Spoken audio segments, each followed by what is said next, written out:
Right, moving on at the end of the question. I mean, how do you think that sort of, especially with the work that you've done, sort of with the idea of murder chez Proust, or even Le Fantôme, do you think that, what do you think integrity means to a work like Proust when you are adapting in that manner? Or how, For me, writing Murder chez Proust, Meurtre chez Proust was really a divertissement. So I didn't take it that seriously, frankly. I have my serious scholarly work on the one hand, and I have my divertissement on the other. So to me, Murder chez Proust is just a divertissement. I didn't want to do literary criticism. I didn't mean to sacralize Proust. I thought it was fun. I did it for fun. Well, if we could all be so successful in our hobbies, that would be nice. Well, I think the Eulippian approach, to continue my Eulippian boostership, is sort of riding the place where those two things meet, where the having fun with Proust and being engaged in serious literary creation, where those two blur into each other. Again, with the fruit fly thing, I think integrity in a work like Proust means, what if every single word were different? If you retold, it's like how poetry is what's lost in translation. If you retold Swann's Way in a completely different language, or you weren't allowed to use any of the same words, but some core would remain, what is that? Like if you took The Old Man and the Sea and you wrote it in the style of Faulkner, what would you get out of that? And I think that's that irreducible, presumably intangible thing is what maybe worth trying to get at. Maybe that's what you want to evaluate as a literary critic, or maybe just for the fun of it to find out what that is. Can I give a quick non-Perec Eulippian example of Raymond Queneau, who was a co-founder of the Oulipo before, in 1951, I think, wrote a book called Exercices de Style, Exercises in Style, where he takes a very mundane anecdote about seeing a guy on a crowded bus who gets in a minor scuffle with another passenger, and then 2 hours later he sees him in front of the Gare Saint-Lazare, and a friend of his is telling him that he should move a button up on his coat. He has that anecdote, he tells it in 99 different styles. And so he tells it in iambic pentameter, and he tells it in, youth slang, and he tells it in extremely florid romantic prose, and just, it's the same kind of approach, but in that case it's not the core of a novel that he's trying to replicate or disperse so much that it becomes clear collectively. It's just this moment from everyday life, and every way you could possibly express it, you're choosing some style that's gonna hide certain parts of the irreducible and display others. Sean, you look like it's in a way, I think, if I may, that Proust would disagree with you, because I'm speaking on behalf of Proust. I'm Proust, and Proust was a great flatterer. He loved everyone. That's the way he managed to do something in Paris too. He was a great flatterer. He loved everyone. The only writer he hated was Charles Péguy. I imagine Péguy is not very well known here, but he was very famous in France before the First World War, and he was an essayist, a very famous one. And Proust said, je ne comprends pas comment on peut écrire comme Péguy, il emploie 100 phrases quand on devrait en employer une seule. I can't get why you can write like Péguy. He uses 100 sentences when there's only one to be used. So to Proust it was not a game. A sentence was a sentence. It was not a question of joliesse or style. It was a question of not having any distance between what he had to say and the way of saying it, I would say. And then, as for integrity, Proust gave us the answer. He said, dans mon roman, personne n'enfile un par-dessus pour rien. Would you translate that in the old style? Personne n'enfile un par-dessus. Enfile. In my novel, no one Proustian. Yeah, Proustian. It's one An symbol overcoat, over but another. par-dessus is a very old one. So he wanted to say no one puts on an overcoat for no reason, and maybe it's not true, but that was what he wanted, and that was his idea of the novel. So there's no trick in a good novel. There's no trick in À la recherche du temps perdu. No one has a gesture which is not justified in the end. That's the idea. That's, to answer you, probably the integrity of Proust.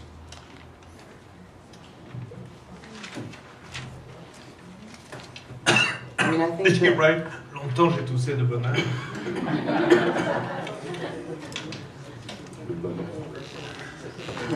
Ah oui, là-dessus, longtemps j'ai toussé le bonheur. That was le bonheur for Marcel Proust to have. well, I mean, I think that obviously rewriting requires, or pastiche, or even an exercise in style like Criminal, which was exhausting, exercise on its own. I think that it requires us to have well explored the original territory, and I think maybe the most obnoxious question I'm going to ask is, do you think that art or greatness can happen in the act of rewriting? Can I answer? Please. Yes, do. yes. I only have 2 words, Euripides and Jean Racine.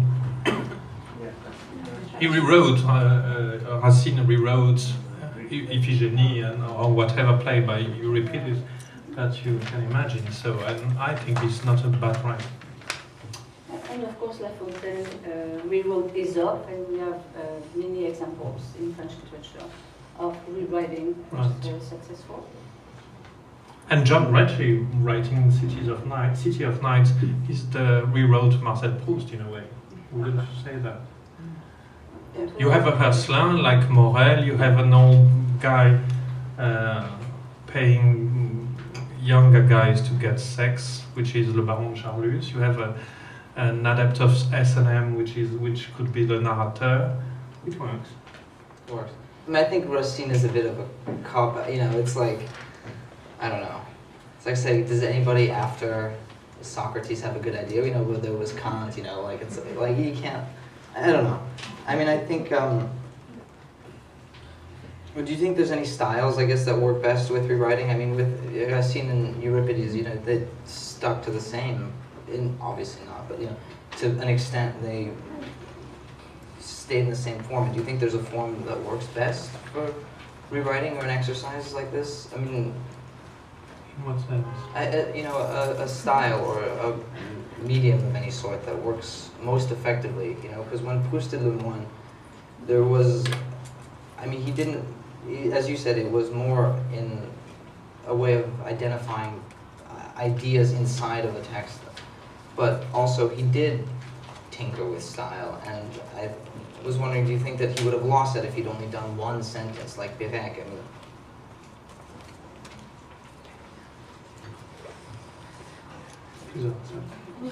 You've adapted, I think, into so many different forms, like even what you call your divertissement, which does not, allow you to not answer questions about it. I think, do you think that one thing was easiest to work with? Do you think that there was, when you're working with something that is so long and so well done, do you think that there's a form that it molds to best when you're taking it out of the original? Okay, let me try to explain that I worked with the text, and then I wanted to have fun with the text. That was the difference, I think, for me.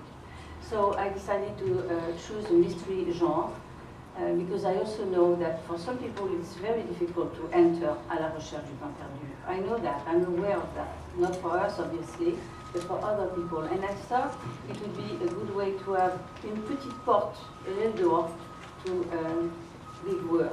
And it worked because people, would read Murder chez Proust or La Décomposition or, anything else, and then they would not be intimidated by the text itself anymore. And it's just like a marchepied, the first step towards reading the work itself. And I do trust that it works. I'm not sure that Proust is difficult to read. Proust is easy to read. What's difficult to Well, read you is even said that it was 50 hard. Shades of Grey. It's so poorly written. That's true. It's just a question of respiration, and you know, the rhythm of respiration, and then you read Proust. It's really easy. That has to be told to people. It's easy to read. I think you have the right glasses. You know what he says in Time Regained?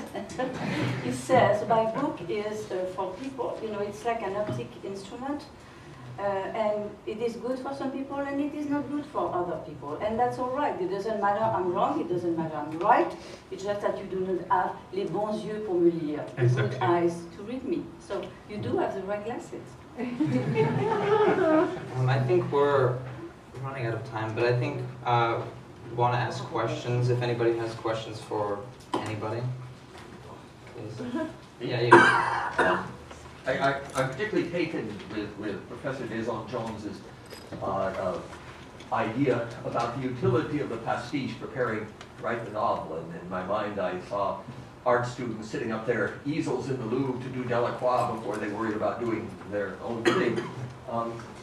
But there is an element in this, and I'm getting sideways in a question to try to avoid giving offense particularly to Mr. Becker.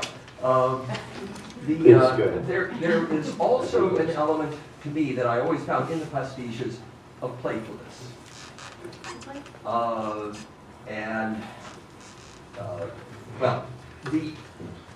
when you come to the experimentation and the constraints of Oulipo, I kept feeling sort of the odor of pataphysics there. And at your university, I once spoke to a room full of sober social scientists about pataphysics, and Sober social scientist. Yes. Disaster. The worst kind. I'm sorry. The worst kind. And for maybe 10 or 12 minutes, I kept a straight face before I lost it. Because there was in that just wonderful, they were making some points, but there was a playful way that they were making the point. And so that leads me to ask, and particularly in light of what Mr. Dantzig said, I think quite correctly, about how Proust would not agree that you can puncture the style and still have the same novel. If you show, through constraints, the robustness of the text, that it can stand up to these changes, besides, in the first place, I wonder about playfulness, and I wonder if Proust, hearing of your We experiment... have a rule: the questions can't be longer than the answer. Okay. It's a Proustian question. Yeah, it's a Proustian question. We only have so much I'm time. trying to avoid offense. The Proust would No, go ahead, offend. in a closet with a fourrier. Because the question is, so you see that it robust, it stands up to those challenges. Then my question is, donc, so what exactly have you shown about the novel and its quality, except that there's so many words you can remove a little bit of it and there's still a lot left? Not offended. I'm sorry. Far from the first time I've been presented with that kind of donk. I think you have proven less about the novel in question and more about the novel with a capital N, or just the form, the plasticity of the form and the utility of this or that structure. In a sense, and we could debate the utility of this also, but you're taking something as robust and successfully accomplished as la recherche and hollowing it out and saying what works and what doesn't, and what could I use if I were to write a novel. To make the intangible things that we like about art and we like about literature, to make those tangible, and say, to, I guess, untangle certain strands of the aesthetic process and use what we like and get rid of what we don't. Which, I guess, goes back to what I said about how, in a way, writing is, for some people, just the most authentic way of reading something. So no playfulness. Tremendous playfulness. Okay. Although, Yeah, and there are different rationales for why you would play in a certain way. The pataphysics is very playful, but also I think very dark and very ultimately very despairing philosophy about the world. And Oulipian creation is a lot lighter, but also seeking to understand how things work, because if that's something that you care about, if understanding why, if reading Proust is something that's meaningful to you, then there's a certain comfort and certain security in understanding how it works and why it does to you what it does. So playfulness, but not always just for the play. Sometimes it masks something more serious. Other questions? Even the back, yeah. You mentioned the first sentence of Out of Recherche in Swann's Way, and it was rewritten many times. And for someone who's a reader for whom French is a second language, it seems like a peculiar sentence. The verb tense doesn't seem right, and if you gave it to your 7th grade French teacher, she'd say this isn't right. And I'm wondering for the native French speakers whether it seems a natural sentence. And,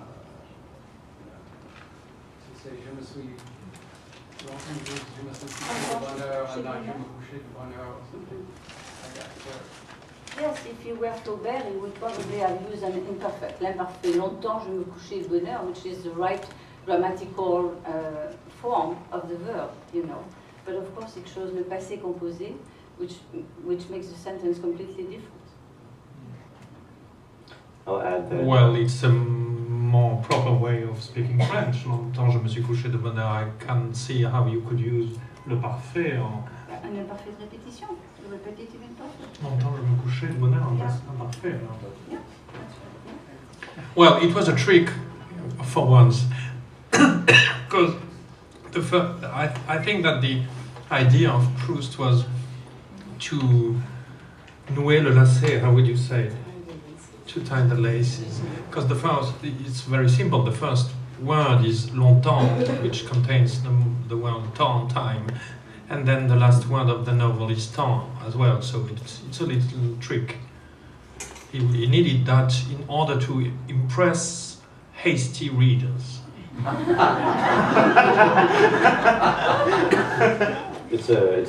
You're not going anywhere for a while. Get comfortable. I'll just add that there's He's a teacher. You have le temps, you finish by le temps, and then you don't get out of le temps. He's a very heavy writer. The Harry Matthews, who's the other American member of the Oulipo, has done the same set of operations on the sentence to be or not to be. That is the question for anyone who's interested in, who doesn't read French and is interested in seeing that Oulipian experiment elaborated on. So in that case, it's to see or not to see, to flee or not to flee, to pee or not to pee, etc. In that sense, Oulipo has been invented by Voltaire, who was the first French translator of Shakespeare, amazing as it is.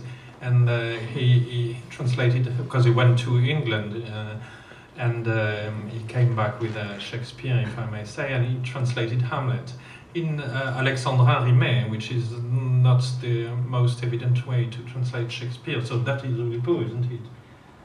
Couldn't it be? In some ways. Depends.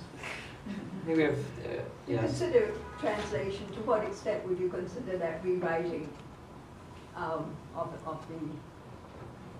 the original? Obviously, it is a rewriting. Every translation can't avoid it being a rewriting. Would you agree with that? Yeah, well, Proust himself was a translator with the help of his mother. But what, yeah, but what is interesting is that in his Time Regained, he explains la tâche et le devoir d'un écrivain sont ceux d'un traducteur.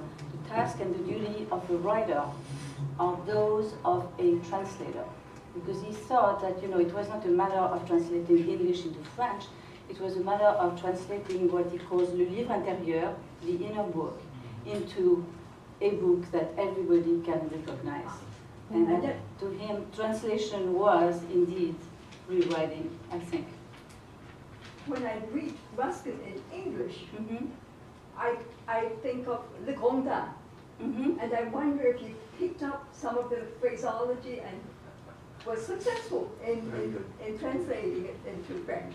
Might be, and that's, Proust soars in some of his prose, and I don't want to offend any Ruskinians here, but the reason why we read Ruskin, we the French read Ruskin is not for the translation anymore, but it's because there's a wonderful preface on reading and the notes that Proust wrote, you know, to go along with the text, which actually stifled the text because he was unable to do things in a short way, is the reason why we read Ruskin today, because of what Proust wrote. Really. All right, we have time for one more, I think, if anybody has a question. Yes? I was just curious, how do you, on the translation, how do you translate the experience of eating a madeleine into English? It Chips Ahoy, is what we do. Well, there is a Dipped new in Mountain translation. Dew. Yeah. There is a brand new translation of Swan's Way by William Carter. It's just been published at Yale University Press, and with notes, and it's a very interesting translation. It's different from the other ones. So. What's Madeleine in English?